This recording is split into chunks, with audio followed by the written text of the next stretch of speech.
আসসালামু আলাইকুম, আপনাদেরকে জানাচ্ছি হযরতপুর হাটের পক্ষ থেকে স্বাগতম। আজকে আমার পাশে একজন ভাই আছে, ভাই একটু নামটা বলবেন। আমার নাম শাহজাহান। শাহজাহান। আচ্ছা, কি গরু বিক্রি করতেছেন আপনি? এটা হলো বাছুর গরু। বাছুর গরু।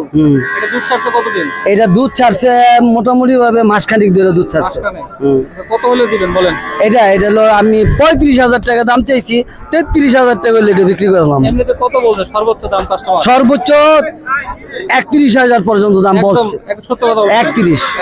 হ্যাঁ, 31 বলছেন, 33 হলে দিয়ে দিবেন। 33,000 টাকা হলে দিয়া দেন। আজকে হাটে এমনিতে লোকজন কম। লোকজন কম, এই জন্য কাস্টমার পাইতেছি না। আচ্ছা আচ্ছা, এই জন্য গরুটি পাবে কিভাবে পাবে? আপনি আপনার মোবাইল নাম্বার আছে? Mobile number? হ্যাঁ, আমার মোবাইল নাম্বার আছে মোবাইল নাম্বার বলেন। 01966176496। আচ্ছা, নামটা আগে বলবেন। আমার নাম মোহাম্মদ শাহজাহান। মোহাম্মদ শাহজাহান। যাই হোক, শাহজাহান ভাইয়ের কাছে এই ছোট বাছুরটি কিন্তু নিতে পারবেন 35,000 টাকা হলে। এটা কি জাতের গরু? দেশি, তাই না? এটা দেশি। দেশাল। এটা দেশাল গরুর বাছুর। 1 মাস হচ্ছে দুধ ছাড়ছে। তার মানে আপনারা বাসায় নিয়েছেন, যে কোনো কিছু দিয়ে খাবার দিলে খাইতে পারবে। যারা বিভিন্ন গরু ব্যবসায়ী আছে, ব্যাপারী, তারা কিন্তু গরু নিতে পারে। ধন্যবাদ সবাইকে।